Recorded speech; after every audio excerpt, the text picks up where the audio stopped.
হরে কৃষ্ণ। সকলকে আবারও কৃষ্ণপ্রীতি শুভেচ্ছা জানিয়ে আমাদের ধারাবাহিক শ্রীমদ্ ভগবদ গীতার ক্লাসে আপনাদেরকে স্বাগতম জানাচ্ছি।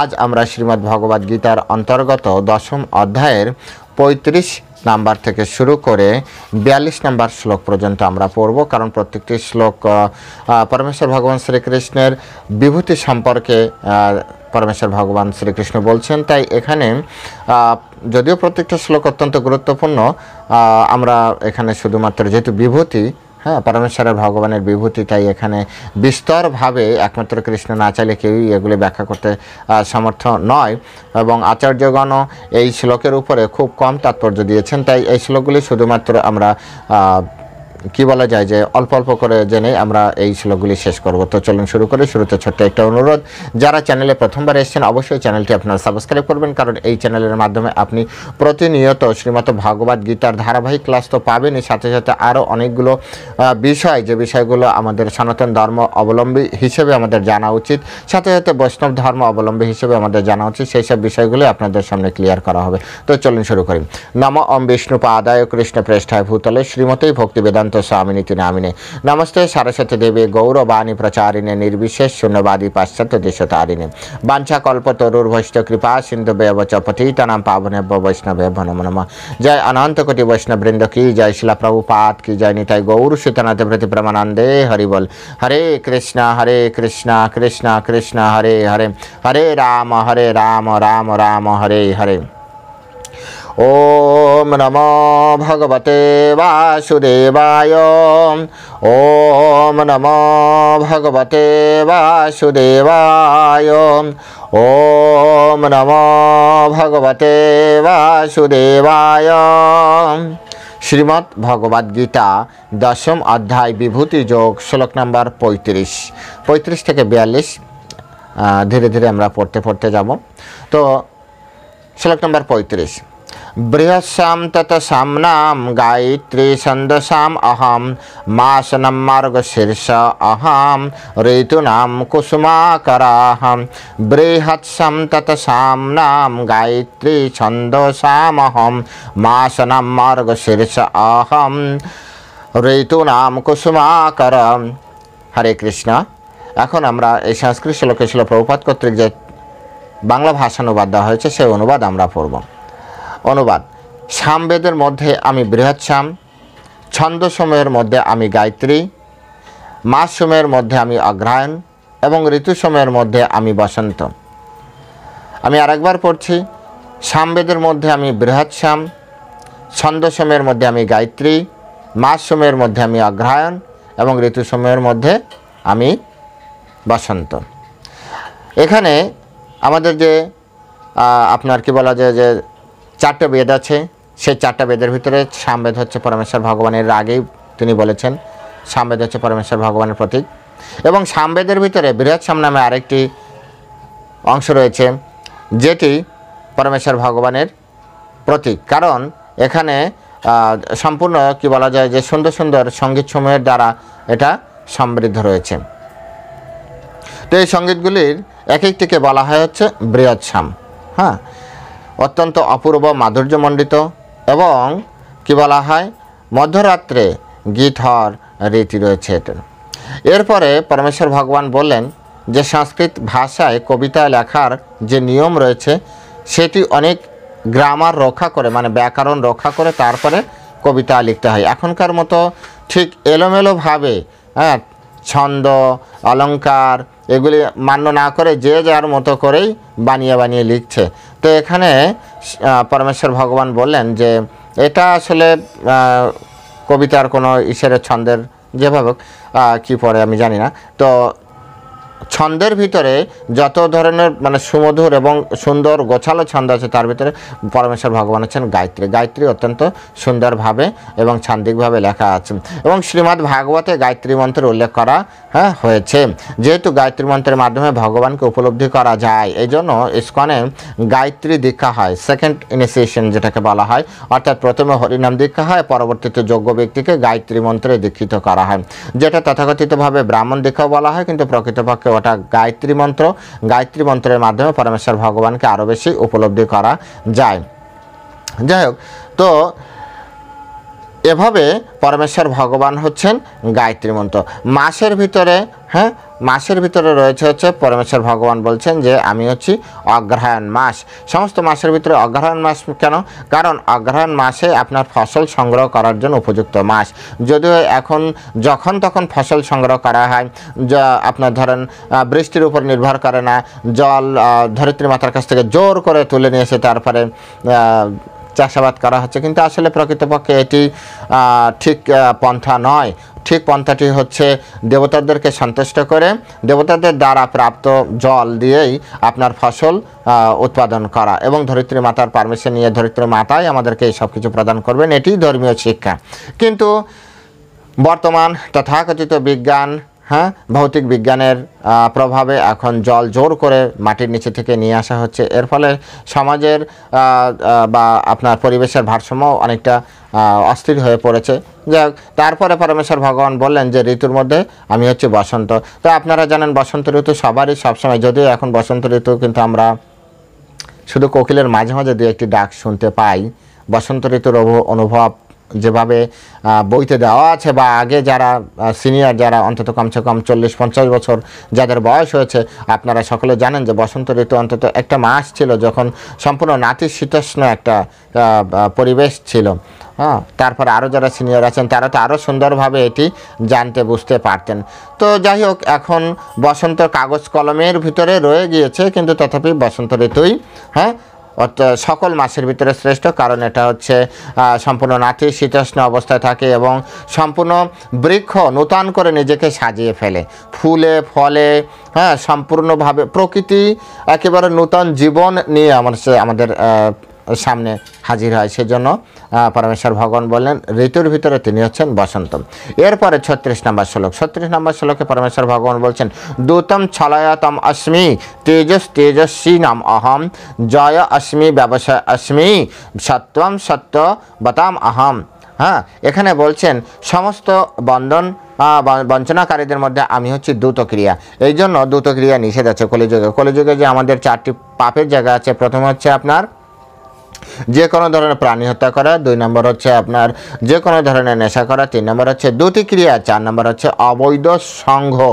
এখন এই দ্যুতিক্রিয়াটা ভগবান বলছেন যত ধরনের ছল আছে, বলে না ছল কপট, এগুলো ছল কপটের ভিতরে দ্যুতম অর্থাৎ দ্যুতিক্রিয়া সব থেকে খারাপ, দ্যুতিক্রিয়া সব থেকে, এই জন্য মানে সব থেকে শ্রেষ্ঠ স্তরের ছলনা বলা হয় দ্যুতিক্রিয়া। যে দ্রুতক্রিয়া আপনার দ্রুতক্রিয়ার মাধ্যমে যুধিষ্ঠির মহারাজকে হারানো হয়েছিল, যে দ্রুতক্রিয়ার সবাই যুধিষ্ঠির সর্বশান্ত হয়ে গিয়েছিল, যে দ্রুতক্রিয়ার কারণে যুধিষ্ঠিরদের 12 বছর বনবাস, 1 বছর অজ্ঞাতবাস হতে হয়েছিল, যে দ্রুতক্রিয়ার কারণে পঞ্চপাণ্ডব কৃতদাস হয়েছিল এবং কি বলা যে দ্রৌপদীকে অসম্মানিত হতে হয়েছিল। সেজন্য দ্রুতক্রিয়া দ্রুতক্রিয়া সব থেকে শ্রেষ্ঠ স্তরের ছল।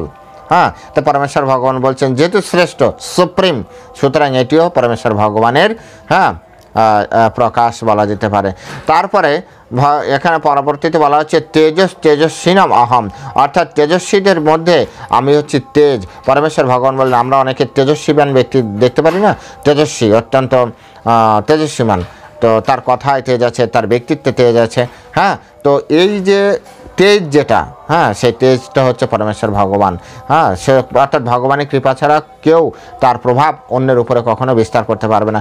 যদি কখনো দেখেন কোনো ব্যক্তি অন্যের উপরে প্রভাব বিস্তার করছে, অথবা কোনো পরিবেশের উপরে প্রভাব বিস্তার করছে, বা কোনো বিশেষ গোষ্ঠীর উপরে প্রভাব বিস্তার করছে, তো বুঝতে হবে তার উপরে ভগবানের শক্তি কাজ করছে, তা নাহলে এটি সম্ভব নয়।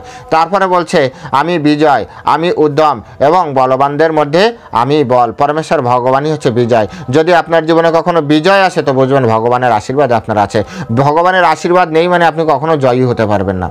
একেবারে লিখে রাখুন দলিলে, আপনি হেরে যাচ্ছেন তো দুঃখ করার দরকার নেই, আপনি শুধু ভগবানকে প্লিজ করুন, কারণ ভগবান আপনার উপরে সন্তুষ্ট নয়। ভগবান সন্তুষ্ট নয়, সেজন্য আপনি যত প্রচেষ্টা করুন না কেন, আপনি অনেক ক্যালকুলেশন করছেন যে আমি এত সুন্দর করে এত পরিকল্পনা করলাম, আমি এত ইনভেস্ট করলাম, আমার প্ল্যান সম্পূর্ণভাবে সুন্দরভাবে আমার তৈরি, তারপরেও কেন বিজয় আসছে না, কেন আমি জিততে পারছি না? এর পিছনে একটাই কারণ, পরমেশ্বর ভগবানের কৃপা আপনার উপরে নেই। পরমেশ্বরের ভগবানের কৃপা আপনার উপরে আছে মানে আপনার জয় হবেই।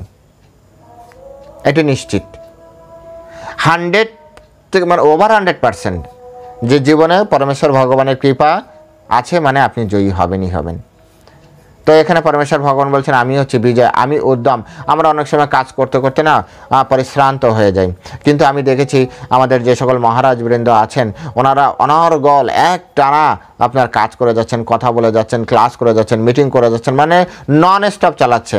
তো এই যে উদ্যম, এই উদ্যমটা স্বয়ং ভগবান উদ্যম। তো ভগবানের সাথে উনি কানেক্টেড আছেন, ভগবানের কৃপা ওনার উপরে আছে, ভগবান ওনাকে সেই শক্তি প্রদান করেছেন, তাই তিনি উদ্যম।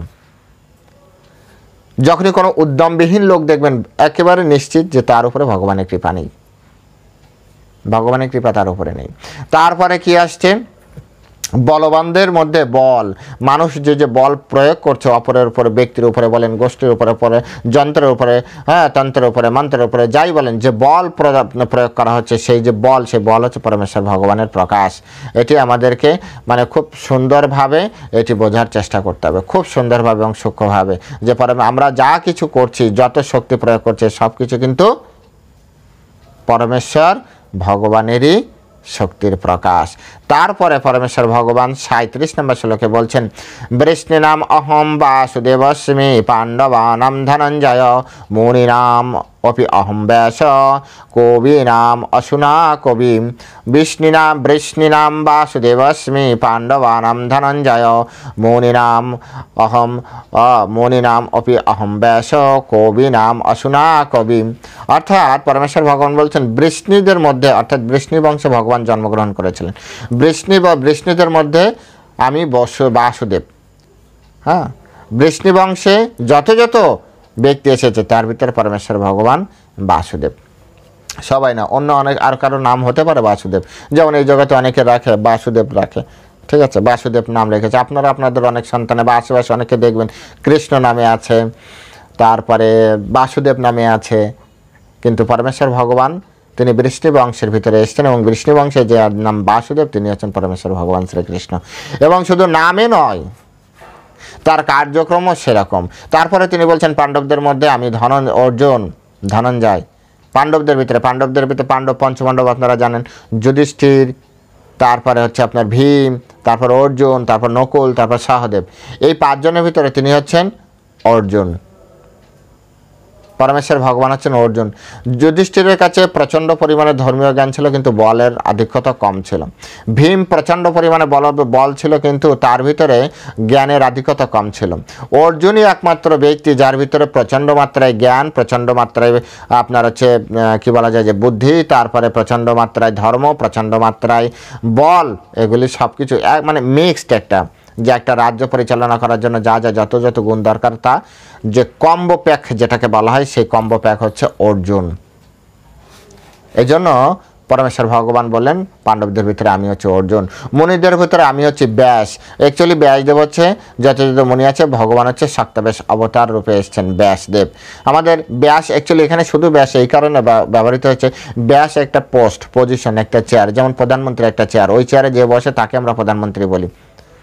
ঠিক তেমনি ব্যাস একটি চেয়ারের নাম। এই ব্যাসের চেয়ারে এই আমাদের এই মন্বন্তরে যিনি বসেছেন উনি হচ্ছেন কৃষ্ণ দ্বৈপায়ন। হ্যাঁ, কৃষ্ণ দ্বৈপায়ন। তো ওনাকেই বেদব্যাস বলা হচ্ছে, ব্যাসদেব বলা হচ্ছে। যাই হোক, তারপরে বলছে কবিদের মধ্যে তিনি হচ্ছেন শুক্রাচার্য। কবি, যত কবি আছে কবিদের ভিতরে তিনি হচ্ছেন শুক্রাচার্য। পরমেশ্বর ভগবান শ্রীকৃষ্ণ অর্থাৎ শ্রেষ্ঠ জায়গার যে প্রকাশ তা সবই পরমেশ্বর ভগবান শ্রীকৃষ্ণের। তারপরে 38 নম্বর শ্লোকে বলছেন দণ্ড দময়তাস্মি, তারপরে নীতির অস্মি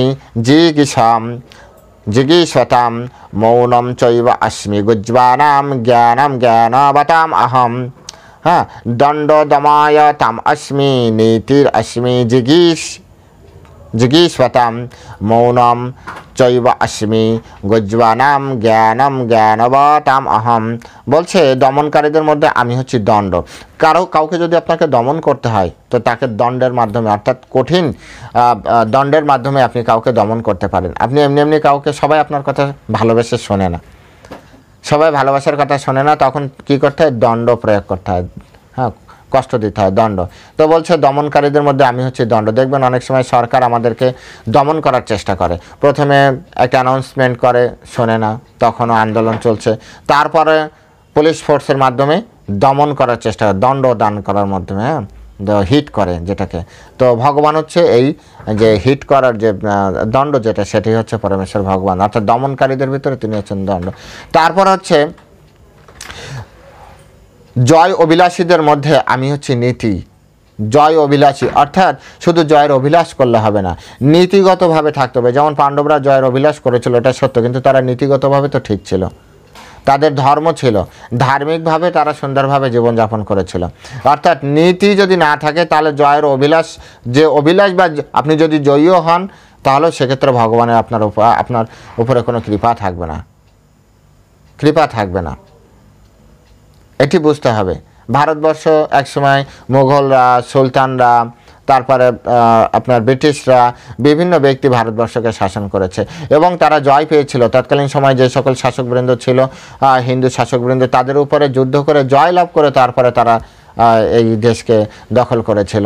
কিন্তু তারা বেশি দিন কেন টিকলো না? সময় একদিন তাদের সকলকেই, হ্যাঁ, এই দেশ থেকে, আবার দেশ তো দেশের জায়গায় আছে, সময় একদিন তাদের সকলকে বের করে দিল, সময় একদিন তাদের সকলকে সরিয়ে দিল। কেন সরিয়ে দিল? কারণ তাদের ভিতরে পরমেশ্বর ভগবান কি বলছেন, যে জয় অভিলাষীদের মধ্যে আমি হচ্ছে নীতি, অর্থাৎ জয় অভিলাষে যারা করছে তাদের নীতি থাকতে হবে। যদি নীতিবিহীন কোনো ব্যক্তি হয়, নীতিবিহীন অর্থাৎ জোর করে, অন্যায় করে, অনীতি করে যদি আপনি কোনো কিছু জয় করেন, সেটি আপনি হয়তো পূর্বজীবনের কর্মের ফলে বলেন, বা পূর্বজীবনের কর্মের ফলই বলা উচিত, যে আপনি হয়তো সেটি গ্রহণ করতে পারেন, কিন্তু নীতির অভাবে আপনি সেটাকে সবসময়ের জন্য ধরে রাখতে পারবেন না, কিছু কালের জন্য ধরে রাখতে পারবেন, কিছু কালের জন্য আপনি অপরের উপরে ক্ষমতা প্রয়োগ করতে পারবেন, বা আপনার এই জয়ের যে প্রভাব, সেই প্রভাব আপনি দেখাতে পারবেন, কিন্তু পার্মানেন্ট আপনি পারবেন না। সেই জন্য নীতি থাকতে হবে। নীতির মাধ্যমে যে জয় প্রাপ্তি হয়, সেই জয় হচ্ছে পরমেশ্বর ভগবান শ্রীকৃষ্ণের প্রকাশ। তারপরে গুহ্য ধর্মের মধ্যে আমি হচ্ছে মৌন, অর্থাৎ গোপন যে ধর্ম, সেই গোপন ধর্মের ভিতরে পরমেশ্বর ভগবান হচ্ছেন মৌন। মৌন ব্রত হচ্ছে সবথেকে কঠিন তপস্যা। আমাদের এখানে আমার জানা মতো একজন ব্রহ্মচারী আছেন, যিনি অলরেডি 12 বছরের প্রতিজ্ঞা করেছেন, 5 বছরের মতো হয়েছে, কোনো কথা বলে না, কারোর সাথে কোনো কথা বলে না, মৌনব্রত, ধর্মের ব্রত, তিনি হচ্ছেন মৌনব্রত। তারপর হচ্ছে জ্ঞানবানদের মধ্যে আমি হচ্ছি জ্ঞান, জ্ঞানবানদের ভিতরে আমি জ্ঞান। যথাযথ আমরা জ্ঞানবানদের অনেক সম্মান করি, জ্ঞানবানদের আমরা অতি উন্নত চোখে দেখি, কিন্তু পরমেশ্বর ভগবান বলছে ওই জ্ঞানবান ব্যক্তির মধ্যে যে গুণটি রয়েছে, জ্ঞান নামক গুণ, সেই গুণটি কিন্তু পরমেশ্বর ভগবানের প্রকাশ, ভগবানের শক্তির প্রকাশ ওটি। অর্থাৎ কারো উপরে ভগবানের কৃপা থাকলে তবে সে জ্ঞান অর্জন করতে পারবে, ভগবানের কৃপা নেই মানে সে কোনো জ্ঞান অর্জন করতে পারবে না। এখন এগুলো কিন্তু সব বিভূতি, অনেক সময় একটা বিভূতি, এই সমস্ত বিভূতি পরমেশ্বর ভগবানের ভিতরে পূর্ণমাত্রা রয়েছে। মানুষদের ভিতরে কি হয়, এই সমস্ত বিভূতির কারো ভিতরে কিছু কিছু অংশ প্রকাশিত হয়, তো তাতেও বুঝতে হবে ভগবানের কৃপা আছে তার উপরে, ভগবানের কৃপা ভিন্ন এটি সম্ভব না। তারপরে পরের শ্লোকে, অর্থাৎ 39 নম্বর শ্লোকে পরমেশ্বর ভগবান বলছেন, যচ্চা অপি সর্বভূতানাং বীজম তদ অহম অর্জুন না তদস্তি বিনাজাত সৎমায়া ভূতম চরাচরম। যচ্চা অপি সর্বভূতানাং বীজম তদহম অর্জুন না তদস্তি বিনাজাত সৎমায়া ভূতম চরাচরম।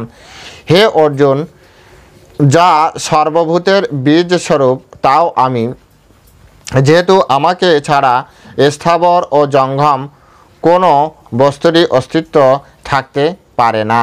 বলছে যা সর্বভূতের বীজ স্বরূপ তাও আমি, অর্থাৎ এই জগৎ সংসার সৃষ্টির যে বীজ, সেই বীজ কিন্তু পরমেশ্বর ভগবান। অর্থাৎ সৃষ্টি করার যে ক্ষমতা, সৃষ্টি করার শক্তি কিসের ভিতরে লুকায়িত থাকে? বীজের ভিতরে। তো যে বীজ, সেই বীজটি হচ্ছে পরমেশ্বর ভগবান।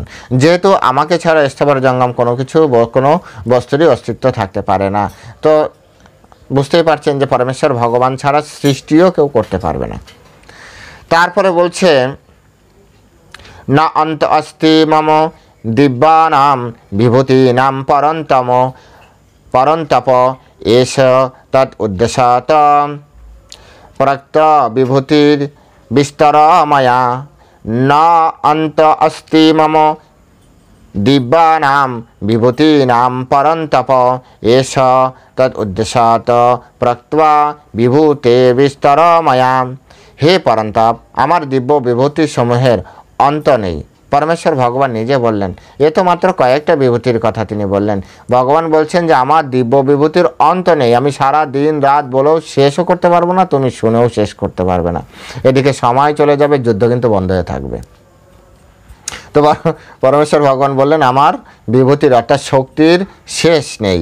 আমি এই সমস্ত বিভূতি বিস্তার সংক্ষেপে বললাম, অর্থাৎ এই যাবৎকালে যত যত বিস্তার তিনি বললেন, যত যত বিভূতি সম্পর্কে বললেন, পরমেশ্বর ভগবান বলছেন এগুলি সংক্ষেপে মাত্র কয়েকটা, যেগুলো জেনারেল আমাদের আইকিউতে ক্যাচ করবে সেইগুলোই তিনি বললেন। এর বাইরে যেমন অনেকে আমরা যখন খুব ভালো আমার মনে আছে যে এই ব্রহ্মাণ্ডের বাইরের কোনো একটা বিষয় নিয়ে আলোচনা যখন করছিলাম, তখন একজন খুব ভালো কমেন্টস লিখেছিল যে আপনি গিয়েছিলেন না, আপনার পিতাজি গিয়েছিল সেখানে, আপনি এমনভাবে বলছেন মনে হচ্ছে আপনি দেখেছেন। তো আসলে কিছু কিছু বিষয় আছে না আমাদের আইকিউতেও কাজ করে না, সেজন্য পরমেশ্বর ভগবানও আমাদের লেভেল অনুযায়ী, আমাদের লেয়ার অনুযায়ী জ্ঞান প্রদান করেন। তো অর্জুনের লেয়ার অনেক উন্নত ছিল, তাই এখানে অনেক জ্ঞান তিনি প্রদান করেছেন। এই গীতার অনেক কিছুই আমাদের কাছে মানে আমরা অনেক ব্যক্তির কাছে ধারণ ক্ষমতার বাইরে। এর পিছনে একটাই কারণ প্রত্যেকটা ব্যক্তির একটি লেয়ার রয়েছে, সেই লেয়ারের বাইরে গেলে সে আর গ্রহণ করতে পারে না। তো যাই হোক, পরমেশ্বর ভগবানের অনন্ত বিভূতি রয়েছে, সেই অনন্ত বিভূতির ভিতরে মাত্র কয়েকটি, তাও কোনগুলি, যেগুলি অর্জুনের মতো ব্যক্তি বললে বুঝতে পারবেন, সেগুলি তিনি বলেছেন। এটা কিন্তু স্বাভাবিক যে আপনি কারোর সামনে যখন কথা বলছেন না, আপনি দেখবেন সেই ভাষায় কথা বলবেন যে ভাষায় ওই সামনের ব্যক্তি বুঝতে পারে। এটি একটি টেকনিক। হ্যাঁ, তো পরমেশ্বর ভগবানও টেকনিক খাটিয়ে যতটা অর্জুন বুঝতে পারে সেই অনুযায়ী অর্জুনকে এইসব জ্ঞানগুলি বা এইসব বিভূতিগুলো জানালেন। এবং অর্জুনের কৃপায় আমরাও আজ ভগবদ্গীতার মাধ্যমে শুনতে তো পারছি, পড়তে তো পারছি, বুঝতে পারি আর না পারি, শুনতে তো পারছি, ব্যাচ এইটুকুই। 41 নম্বর শ্লোকে পরমেশ্বর ভগবান বলছেন, যজ্জদ বিভূতিম মৎসত্বাম শ্রীমৎ উর্জিতম এব বা তত্ত্বৎ দেবা অবগচ্ছ্বা তম মম তেজ অংশ সম্ভবম। বলছে ঐশ্বর্যযুক্ত, শ্রীসম্পন্ন ও বল প্রভাবাদি আধিক্যযুক্ত যত বস্তু আছে সে সবই আমার তেজ অংশ সম্ভূত বলে জানবে। একেবারে পরিষ্কার কথা। এতক্ষণ ধরে যে যে বিষয়গুলো আপনার কি বলে বিভূতিতে বলা হলো, আমিও মাঝে মাঝে বললাম যে সব কিছু ভগবানের শক্তির প্রকাশ, ভগবানের শক্তির প্রকাশ, সেই কথাটি এই শ্লোকে পরমেশ্বর ভগবান খুব আরও স্পষ্ট করে বললেন। যত ঐশ্বর্যযুক্ত, যত শ্রীসম্পন্ন ও বল প্রভাব আদি আধিক্যতা, আধিক্যতা মানে এক্সট্রিম পর্যায়ে। হ্যাঁ, একবার শ্রীমৎ ভক্তিচারু স্বামী গুরু মহারাজ তিনি একটি ক্লাসে এভাবে বলছিলেন যে যেখানে অসম্ভব কিছুকে সম্ভব হতে দেখবে তো ভাববে যেখানে কৃষ্ণের ইচ্ছা, কৃষ্ণের শক্তির প্রভাব রয়েছে।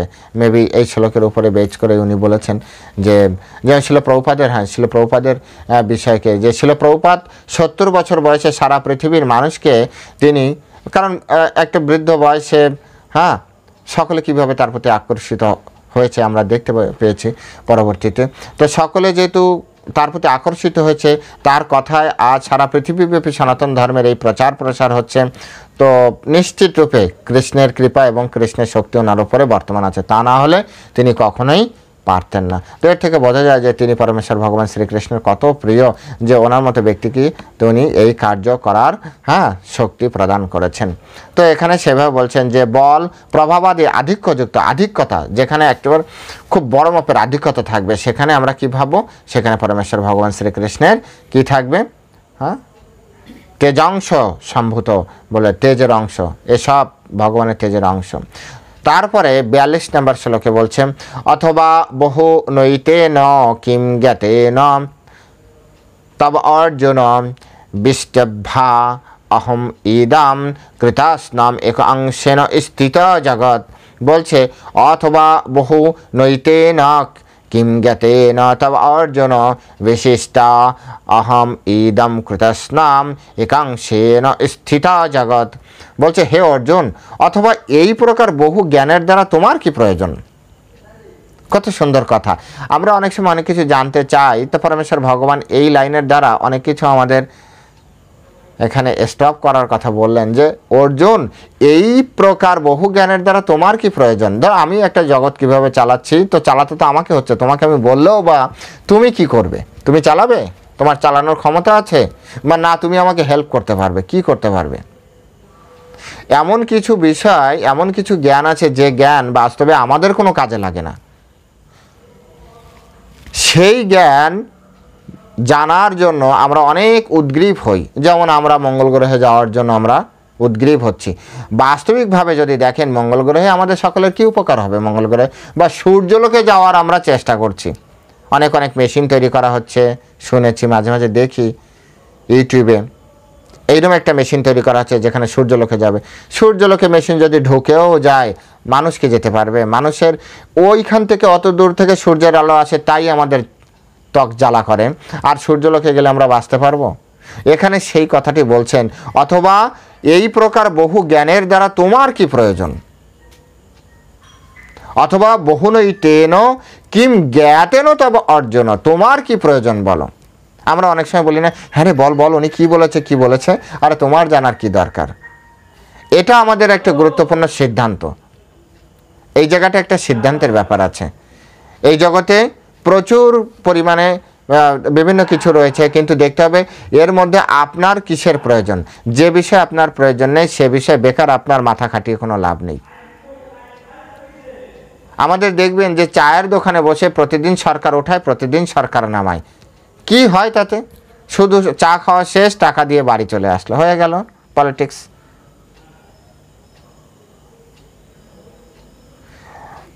আমার আপনার কি লাভ হচ্ছে তাতে? সময় নষ্ট করে মানুষ বিভিন্নভাবে আড্ডা দিচ্ছে, বিভিন্নভাবে আড্ডা দিচ্ছে, কি লাভ হচ্ছে? আমরা তো এই প্রচার করে ক্যাম্পাসে থেকে অনেকে এসে বলে, প্রভু এর ভিতরে কি আছে, প্রভু ওখানটায় কি আছে। আরে তুমি একটা মানুষ, তুমি তোমার প্রয়োজন যতটুক ততটুক তুমি গ্রহণ করো। এই জায়গায় কি আছে, তোমার প্রয়োজন কি আছে যে প্রয়োজনের সাথে এই জায়গার দরকার। তোমার প্রয়োজন মন্দিরে যাও, তুমি বলো মন্দির কোন দিকে। তোমার প্রয়োজন তুমি টয়লেটে যাবে, বলো টয়লেট কোন দিকে। তোমার প্রয়োজন তুমি গ্রন্থ কিনবে, বলো যে এই গ্রন্থ কোন স্টলে গেলে আমি পাবো। তোমার প্রয়োজন আমি এই ভক্তকে খুঁজছি, এই ভক্তকে আমি কোথায় পাবো। প্রভু ওদিকে কি আছে, প্রভু এদিকে কি আছে, প্রভু ওই জায়গায় কি আছে, প্রভু এটার ভিতরে কি আছে। আরে এটার ভিতরে তোমার লাভ কি? এখানে সেই কথাটাই বলছে যে অথবা এই প্রকার বহু জ্ঞানের দ্বারা তোমার কি প্রয়োজন।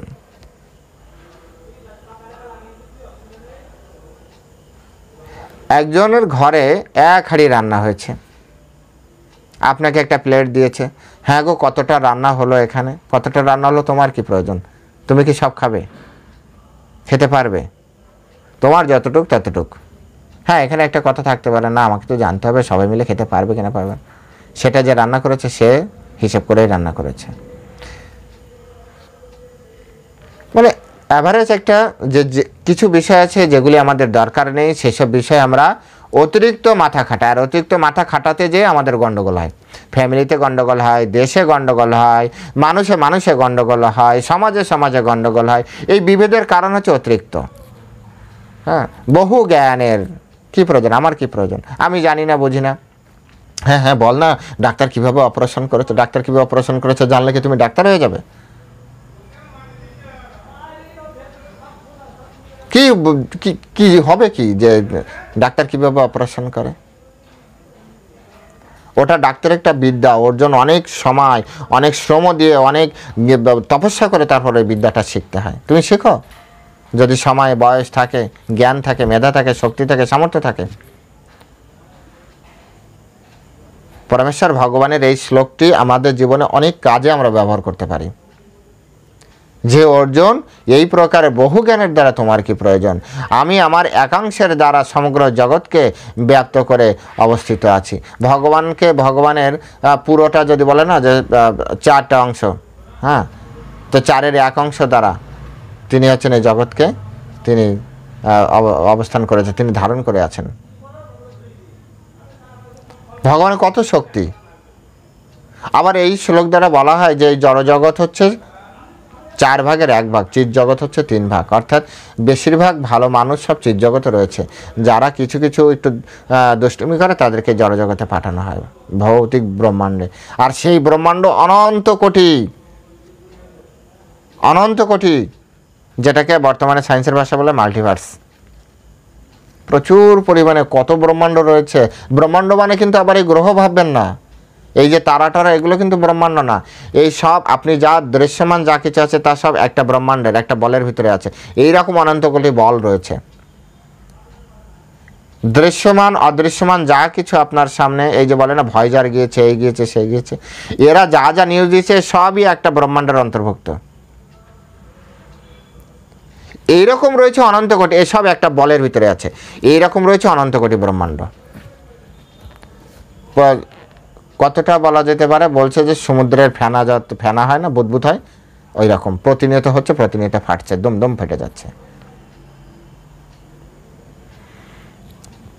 এই কথাটাও আবার অনেকের মাথার উপর দিয়ে চলে যাবে, আবার কি কমেন্টস করে ভগবান জানে। যাই হোক, বলছে যে এই প্রকার বহু জ্ঞানের দ্বারা আমাদের কি প্রয়োজন। তো এই শ্লোকের মাধ্যমেই পরমেশ্বর ভগবান শ্রীকৃষ্ণ এই বিভূতি যোগের মানে সমাপ্তি করলেন। আমরাও এই শ্লোকের মাধ্যমে 10ম অধ্যায়ের সমাপ্তি, ভক্তি বেদান্ত তাৎপর্য সহ যে সমাপ্তি, যেটা ওনার কৃপায় ছিল, প্রভুপাদের কৃপায় যতটুক জানা যায় ততটুকু আপনাদের সামনে উপস্থাপন করার চেষ্টা করেছি। বাকিটা আপনারা পড়বেন, জানবেন, বুঝবেন। তো ভালো থাকবেন সকলে। আজ এ পর্যন্তই। হরে কৃষ্ণ। জয় শিলা প্রভুপাদ কি জয়।